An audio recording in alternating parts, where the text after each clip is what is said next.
In the Pacific sky, there was a moment when confidence sounded like laughter. When seasoned Japanese carrier pilots, hardened by years of combat, looked at the new American fighter and assumed it would fall the same way the others had.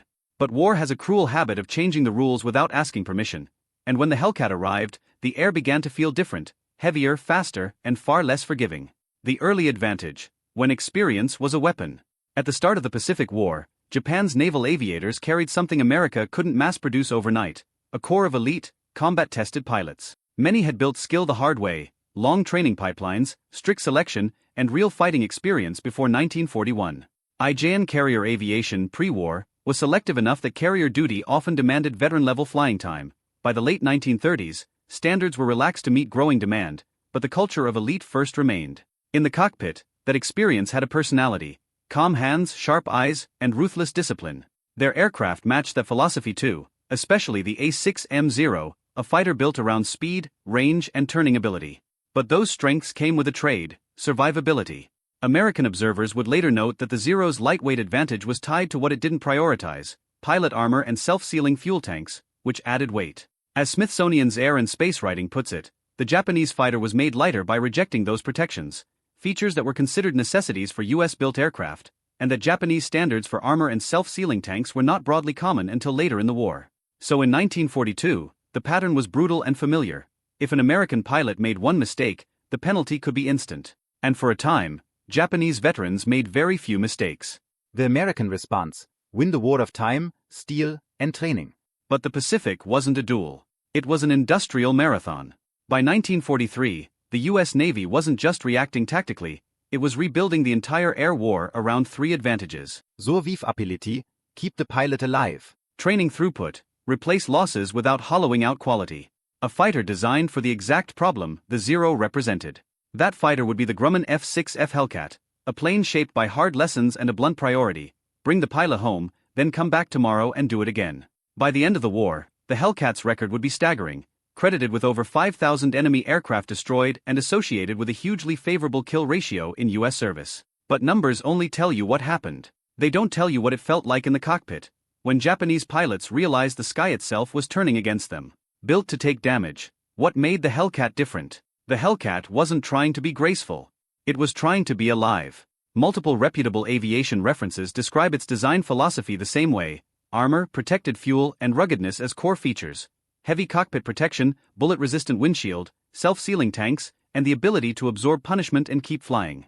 And it carried a kind of blunt, American certainty in its standard armament: 6.50 caliber machine guns as a baseline, with later variants capable of broader ground attack loads. Speed mattered too.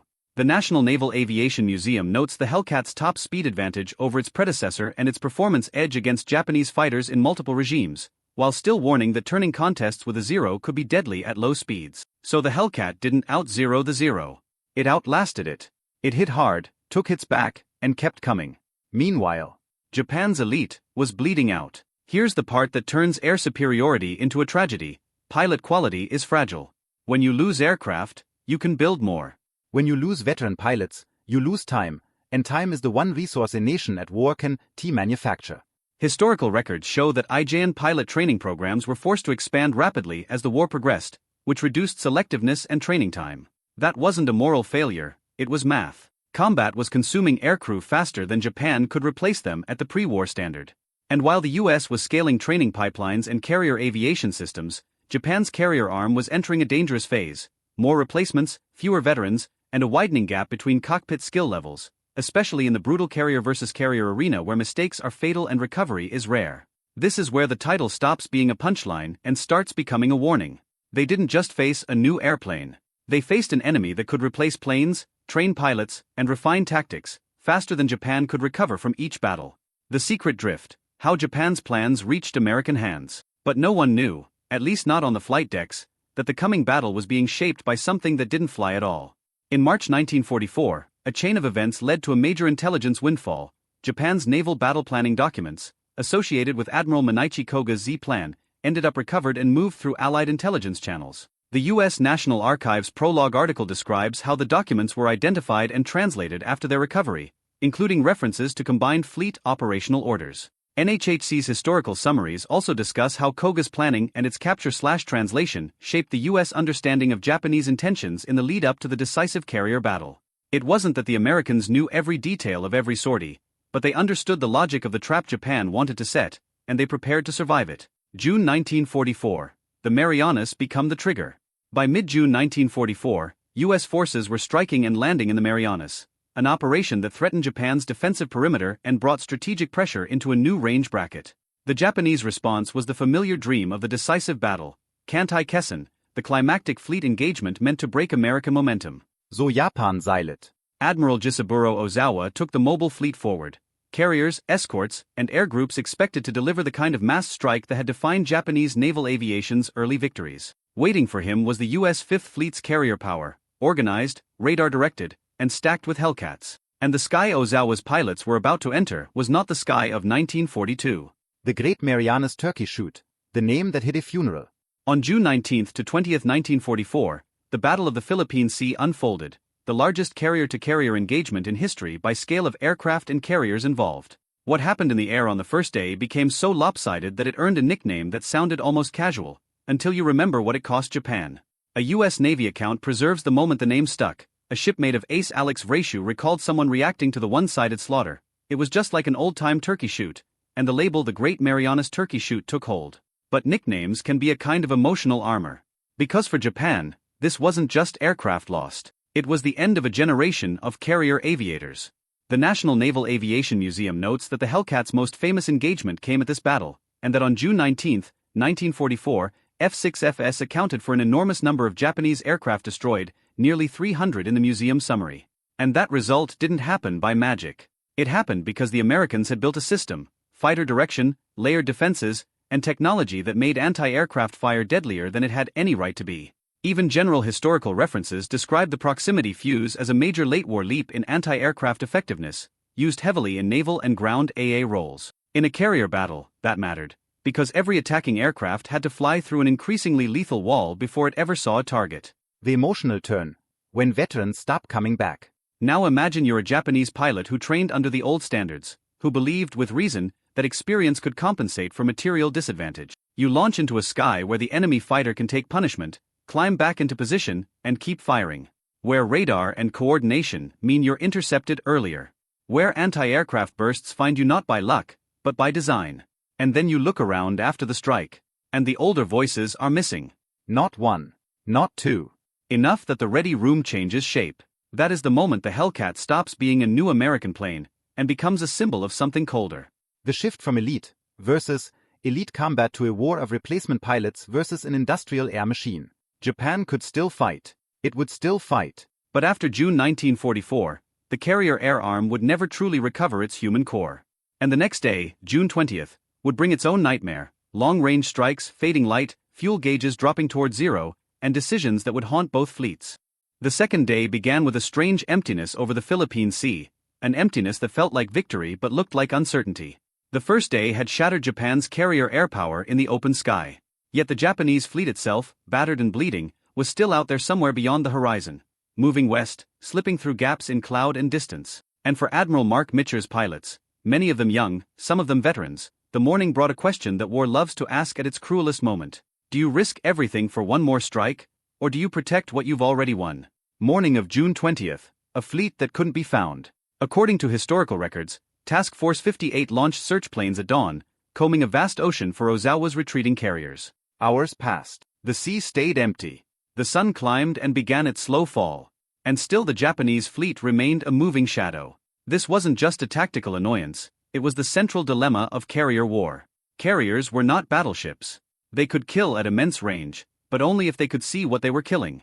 And in 1944, seeing was fragile, radio reports could be delayed, bearings could be wrong, and a fleet could vanish into the Pacific like a rumor. By the afternoon, the anxiety became physical. Every hour the fleet went unfound was an hour closer to nightfall. And nightfall on a carrier deck, especially for aviators trained mainly for daylight operations, was its own battlefield. What happened next shocked both sides. Contact at the edge of the map. Shortly after 4 p.m., American search pilots finally located the Japanese fleet. But the contact report came with a sting. The range was extreme. The Japanese were far out, so far that a strike launched now would return in darkness, with fuel needles already flirting with zero. Mitchell had to choose between a safer victory and a dangerous chance to end it. Historical summaries describe the decision plainly. Mitchell launched anyway, around 6:30 p.m., with barely more than an hour of daylight left. In carrier war, that choice meant something beyond bravery. It meant accepting a future where the enemy might not be the deadliest threat. The deadliest threat might be the ocean.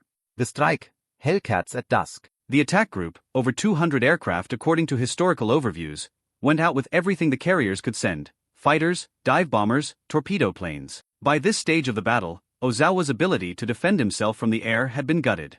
Records summarize that the Japanese were able to launch only around 30 intercepting aircraft against the incoming raid. This is where the Hellcat's personality becomes clear in the story. It wasn't just a fighter. It was a bodyguard, a shield, a hunter that could escort bombers deep into danger and still fight its way out. As evening thickened, American aircraft struck Ozawa's fleet. Historical accounts emphasize the results. The raid damaged multiple carriers and sank the carrier Hyo, while U.S. combat losses during the attack itself were relatively modest compared to what would happen next. From the Japanese perspective, this phase was suffocating. A fleet designed around air power, around launching and recovering strike after strike, was suddenly being attacked while barely able to respond. The carriers were becoming what they feared most: targets. But no one knew, the real cost was already waiting behind them. The strike force turned back toward its carriers at dusk. And then the Pacific did what it always does: it widened. The horizon swallowed the remaining light. The aircraft began burning fuel in long, tense minutes, flying toward a moving deck they could not yet see. According to historical summaries, American planes began returning around 8:45 p.m. That time matters because it tells you everything. It was already dark. Many pilots had never practiced true night carrier landings under combat pressure. The carrier deck, even in daylight, is a narrow strip of wooden steel surrounded by the most unforgiving runway on Earth. At night, with wind, fatigue, damage, radio chatter and fuel starvation, it becomes a test of nerves and luck. And then Mitchell gave an order that would become legend not because it was flashy, but because it was human. He ordered the carriers to be illuminated, to guide the returning aircraft. That command risked everything. Light could expose the fleet to submarines and attack. But without it, hundreds of exhausted aviators would be trying to land on darkness. And fuel did not negotiate. Turn on the lights. It's one of those phrases that doesn't need decoration. It's already cinematic because it is simple and true. Histories record the outcome with grim clarity. Despite the effort, around 80 aircraft were lost in the night recovery, crashing into the sea or failing on landing attempts. This is where victory suddenly gains a second phase. In the afternoon, the battle looked like a clean American triumph. By midnight, it looked like a tragedy with American names. The ocean took planes that the Japanese didn't. But it's important not to misunderstand what those losses meant. They weren't wasted. They were the price Mitchell paid for a chance to finish the enemy fleet, and for a chance, too, to save as many pilots as possible by giving them a visible path home. Historical summaries note that many downed pilots were rescued later. It was chaos, but it was also rescue work, courage in small boats, destroyers cutting through darkness, men scanning waves for flares and voices, refusing to leave their own behind. The aftermath: a fleet withdraws, and a debate begins. During the night, Ozawa received orders to withdraw. Strategically, the battle's meaning was already written. Japan's carrier arm had been reduced to something close to a hollow shell. Even Britannica's summary emphasizes the scale of Japanese losses and the decisive nature of the U.S. victory. Yet among Americans, a debate opened almost immediately, one that has echoed through naval history. Should the U.S. have pressed harder and tried to destroy the Japanese fleet completely? Britannica notes that Spruance's choice not to press the attack further late on the second day became controversial. This is the uncomfortable truth of command. Leaders can win and still be criticized for not winning more. Some argued the Japanese fleet escaped too intact. Others argued Spruance protected the invasion forces and refused to gamble carriers recklessly in submarine-infested waters. But from Japan's side, there was less ambiguity. The losses weren't simply ships and planes, they were the thing you can't rebuild quickly. Trained carrier aircrew. EBSCO's overview is blunt in its assessment. After the battle, Japan's carrier force was no longer militarily effective in the same way. And that is where the Hellcat's role becomes even darker. The Hellcat didn't just win dogfights. It accelerated a collapse in experience, because survivability and heavy firepower allowed American pilots to keep returning, while Japanese replacements, often trained under compressed conditions, were far more likely to vanish with their aircraft. What the Hellcat changed: the sky stops being fair. The myth of early war Japanese invincibility wasn't just propaganda, it was built on real mastery, honed by pre-war training systems and early victories. But by 1944, the Hellcat represented a new logic. If a Zero scored hits, the Hellcat might still come home. If a Hellcat scored hits, the Zero often didn't. And if a pilot came home, he taught others how to survive. That cycle, survival into experience, experience into tactics, was the quiet engine behind American air power in 1944. Meanwhile, Japan was running out of the one thing it could not import: time. Cliffhanger: the next battle won't be a fair fight, it won't even be the same war. The Philippine Sea was not the end of Japan's resistance, but it was the end of Japan's ability to fight the carrier air war on equal terms. What happens to a navy when its carriers still float, but its air groups are shattered? What happens to strategy when you can no longer win by skill, and must win by sacrifice?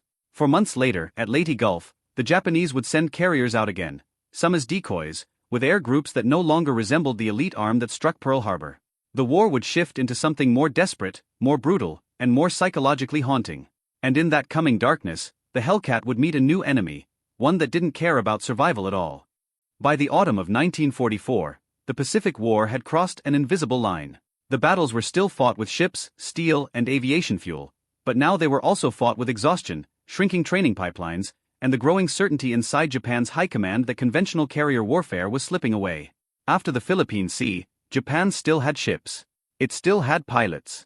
But it no longer had enough of the one thing that had made early victories possible: a deep bench of veteran carrier aircrew, the men who could lead strikes, improvise under fire, and return again and again. So the strategy began to change. And that change would pull the Hellcat into the strangest paradox of the late war, a moment when American carrier power was stronger than ever, and yet its most frightening enemy would soon be a single aircraft coming straight in, refusing to break off. Meanwhile, Japan sets the trap: Shogo and the decoy carriers. In October 1944, U.S. forces landed on Leyte, and Japan responded with a multi-pronged naval counterstroke, an attempt to smash the invasion fleet and break American momentum in the Philippines. The Battle of Leyte Gulf, 23 to 26 October, would become the largest naval battle of World War II by many measures. What makes Leyte Gulf so haunting is that it wasn't one clean engagement. It was a storm of separate battles, forces converging from different directions, command decisions made under incomplete information, and aircraft striking across hundreds of miles of ocean. And inside that storm was one of the most cynical moves of the war.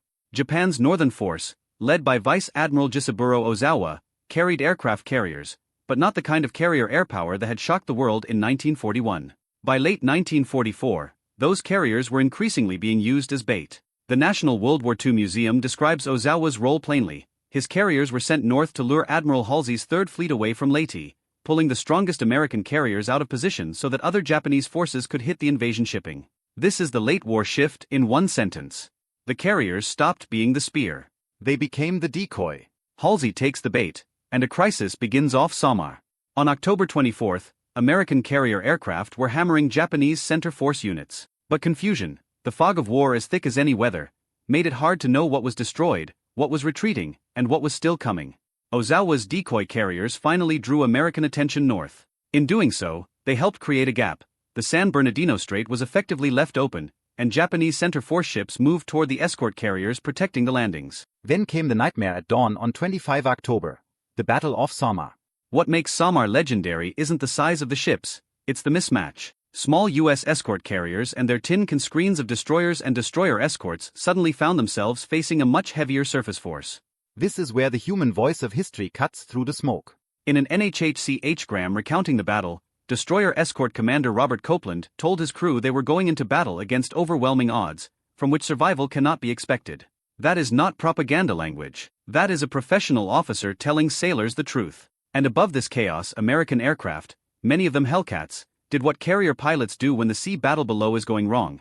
They launched anyway, often with whatever ordnance was available, returning again and again, trying to slow the Japanese advance with attacks that were as improvised as they were courageous. The details vary by squadron and deck cycle, but the larger reality remains. Air power became a lifeline in the middle of a surface ambush. Where is Task Force 34? The message that became a wound. As the crisis unfolded, the radio traffic between commanders sharpened into desperation. And then came one of the most famous signals of the Pacific War, sent from Admiral Chester Nimitz. Where is Task Force 34? The world wonders. The phrase "the world wonders" was padding, an old communications practice meant to confuse enemy cryptanalysts, but in the moment it read like condemnation. Histories of the battle describe how it hit like a slap. This is the emotional core of Leyte Gulf from the American side. Not the victory, but the feeling that victory was briefly endangered by distance, timing, and a single decision made without perfect information. The decoy force is caught. Cape Engano and the Hollow carriers. Halsey's carriers ultimately struck Ozawa's northern force at Cape Engano. On paper, this looked like the long-awaited chance to crush Japan's remaining carriers. But the truth was stranger. Ozawa's carriers were, to a significant degree, empty shells, present to be seen, not to dominate. This is where the Hellcat's role becomes almost symbolic. In 1942, Japanese carriers launched waves that changed history. In late 1944, American carriers, filled with aircraft like the F6F, could destroy Japanese carriers that no longer held the air groups to fight back in the old way. So yes, Cape Engano was a win, but it was also evidence of Japan's shifting posture, from offensive carrier warfare towards sacrifice, misdirection, and last chances. And then, as if the war needed to become even more psychologically violent, a new method arrived, one that turned the fighter screen into the last thin line between a fleet and a human-guided missile. What happened next shocked both sides: the first organized kamikaze attacks. On October 25, 1944, during Leyte Gulf, Japan carried out what U.S. Navy historical writing describes as the first organized kamikaze attacks, special attack aircraft deliberately crashing into ships. This wasn't a normal air raid where the attacker hopes to survive. It was an operation designed around death as a weapon. And it immediately changed everything. Because traditional interception doctrine assumes the enemy pilot values his own life and aircraft, kamikaze tactics inverted that assumption. A pilot willing to die could push through flak and fighters in ways that would be irrational in any other context. Even in general histories, Leyte Gulf is repeatedly marked as the turning point when kamikaze attacks became a defining feature of the late war at sea. For Hellcat pilots, that meant the mission shifted. Less about escorting bombers to targets, more about combat air patrol, staying aloft, scanning sea and cloud for fast-moving shapes, racing to intercept an attacker who might dive through gunfire without flinching.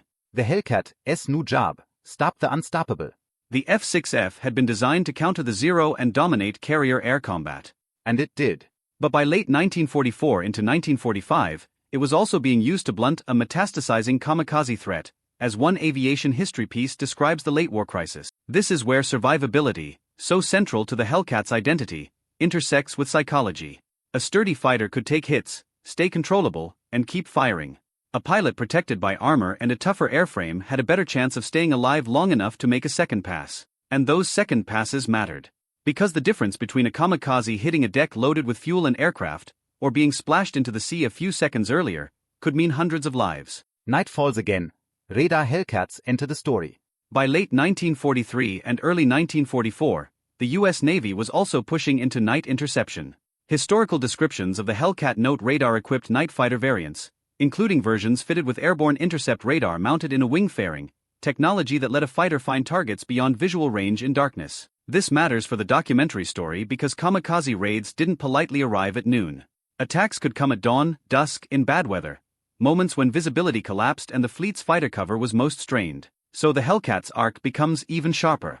It starts as the anti-zero answer, becomes the escort and fleet defender in the great carrier battles, and then evolves, through radar and night fighting, into a guardian when the sky turns black. The cost of desperation: why veteran aces stopped coming back. Now return to the title's emotional promise: until veteran aces stopped coming back. At Philippine Sea, that was about annihilation in the daylight. Experienced Japanese airmen lost faster than they could be replaced. At Leyte Gulf, it becomes broader. The ace isn't just the famous name, it's the experienced flight leader, the instructor, the man who knows how to read weather, manage fuel, coordinate attack timing, and bring a damaged aircraft down safely. As Japan's situation worsened, training and operational realities strained under pressure. In parallel, Japan's turn towards special attack missions reflected an environment where preserving aircrew was no longer the central assumption of air doctrine. For the US, the Hellcat helped keep pilots alive long enough to become veterans. For Japan, the war's logic increasingly consumed the very people who could have rebuilt skill. Cliffhanger: the Hellcat's hardest test is still ahead. Leyte Gulf ended as an Allied victory, but it opened the gate to the most punishing chapter of the Pacific War at sea, the kamikaze campaigns of 1945. At Okinawa, the U.S. fleet would face what Navy historians describe as the most difficult anti-aircraft challenge yet: waves of suicide aircraft trying to break through CAP and flak to reach the ships. And when those raids came, fast, low, and sometimes in weather that blurred sea and sky into one gray sheet, the Hellcat would be asked to do something that sounds simple but is brutally hard. See the threat first, reach it in time, destroy it before impact. Because in the late Pacific War, the difference between victory and catastrophe could be measured in seconds. In the spring of 1945, a Japanese aircraft comes in low, so low it's almost part of the sea, using the waves like camouflage. On the radar picket line, a destroyer's crew catches the blip late, too late, and the ship's loudspeakers erupt, general quarters. Somewhere above, an American fighter pilot yanks his Hellcat into a dive, trying to arrive in the last seconds before impact, because at Okinawa, seconds were the distance between a ship still fighting and a ship suddenly burning.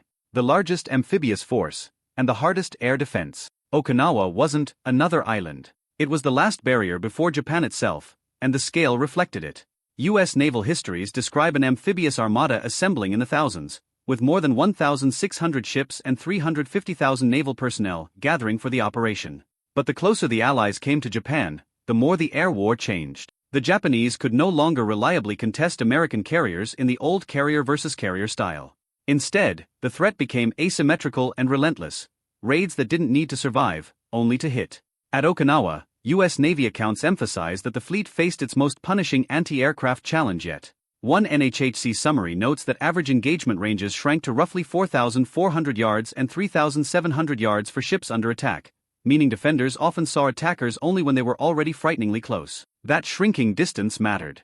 It meant fewer interception opportunities, fewer second chances, and a brutal truth for every combat air patrol pilot: you might get one pass. Meanwhile, The radar picket line becomes the front line. To buy time for the main fleet, destroyers and smaller ships formed an early warning screen, radar pickets stationed out from the transports. They were the tripwire, the first to see the raids, and often the first to be hit. A technical history of the campaign describes the picket's posture in stark operational language: constant searches, weapons manned, and orders to engage any unidentified aircraft that came within a set range, because waiting for perfect fire control solutions could mean waiting until it was too late. For the sailors on those pickets, warning wasn't abstract. Warning was a few extra minutes of life for the carriers behind them. Fighter direction met its most strenuous test. The Hellcat story at Okinawa isn't just dogfighting. It's system warfare, radar detection, fighter direction officers, radio calls, and pilots turning into the threat on vectors they can't verify with their own eyes. A wartime action report excerpt preserved in a radar and fighter direction history captures what the fleet was facing: single aircraft or small groups, changing course and altitude, using cloud cover, even trailing friendly planes home, attacks made with reckless determination. That description is important because it explains why the Hellcat, rugged, fast-climbing, heavily armed, became so central. A CAP pilot wasn't just looking for a formation, he was hunting needles in an ocean-sized haystack. the Hellcat's new mission: stop the impact. Earlier in the war, the Hellcat helped solve the Zero problem. By 1945, it was helping solve something worse: an enemy aircraft that didn't intend to escape. Even so, the Hellcat's overall wartime record remained extraordinary. Museum and archival references repeatedly note the Hellcat's lopsided combat results, including a kill-loss ratio often summarized around 19-1. But Okinawa had a way of making statistics feel irrelevant. The fight was intimate now. It sounded like engines and gunfire right over the ship, smelled like cordite and fuel, and ended, too often, in a crash that became a fire. Night comes, and the Hellcat learns to hunt in the dark. Kamikaze threats didn't politely arrive in perfect daylight. Dusk and bad weather were advantages. So the Americans pushed more night interception capability into the fleet: radar, fighter direction, and night CAP. The Hellcat had a tool for that job: the F6F Night Fighter variant, pictured in U.S. Navy photography, and described in museum captions as carrying an APS-6 radar in a pod on the starboard wing. This is one of the most cinematic evolutions of the aircraft: a plane designed as a day fighter, now patrolling darkness, searching for attackers who might be skimming the sea, trying to appear only at the final moment. What happened next shocked both sides: war and humanity on the same deck. And then comes the kind of story that doesn't fit neatly inside battle maps. On April 11, 1945, during the Okinawa campaign, a kamikaze aircraft struck the USS Missouri. The next day, Missouri's captain, William Callahan, ordered a formal burial at sea for the dead Japanese pilot, an act remembered precisely because it was so unexpected in a war that had become so brutal. A USS Missouri memorial account frames the meaning in a single line, short enough to sting, reminds us of our shared humanity, even in times of war. Whether you see it as compassion, discipline, or a commander's attempt to hold onto something civilized, the moment matters. Because Okinawa wasn't only a story of destruction. It was also a story of what people did to survive what they were doing. The scale of sacrifice. Kamikaze operations inflicted a horrific toll. The Imperial War Museum summarizes the human cost in broad strokes: thousands of aircraft expended and pilots lost, and more than 7,000 Allied naval personnel killed across the campaign's wider history. And Okinawa was where that threat reached its most sustained intensity, where ships were hit, crews were burned and drowned, and the fleet's air defenses were pushed to the edge of exhaustion. Operation 10, Go. Desperation goes to sea. Japan's desperation wasn't confined to airfields. U.S. Navy photography/history notes describe Operation Tengo as an attempt to drive out Allied forces at Okinawa, employing kamikazes as a weapon across multiple attacks. The significance isn't only in the tactical details, it's in the strategic posture. Late war Japan was willing, sometimes required, to convert operations into sacrificial gestures, not because sacrifice is inherently effective, but because the conventional options were collapsing. The end of the Hellcat's war, and the end of the war itself. By the time Okinawa ended, the Hellcat had done what it was built to do: protect the fleet, win the air battle, keep American pilots alive long enough to become veterans, and then keep them alive long enough to make it home. Only a few months later, the war's final ceremony took place on the deck of the same battleship touched by that Okinawa story, USS Missouri. A Washington Post historical account of the surrender preparations describes the urgency and symbolism around the ceremony and its flags, leading into the formal Japanese surrender in Tokyo Bay on September 2, 1945. So the Hellcat's arc closes in a way that feels almost too perfectly written, except it wasn't written.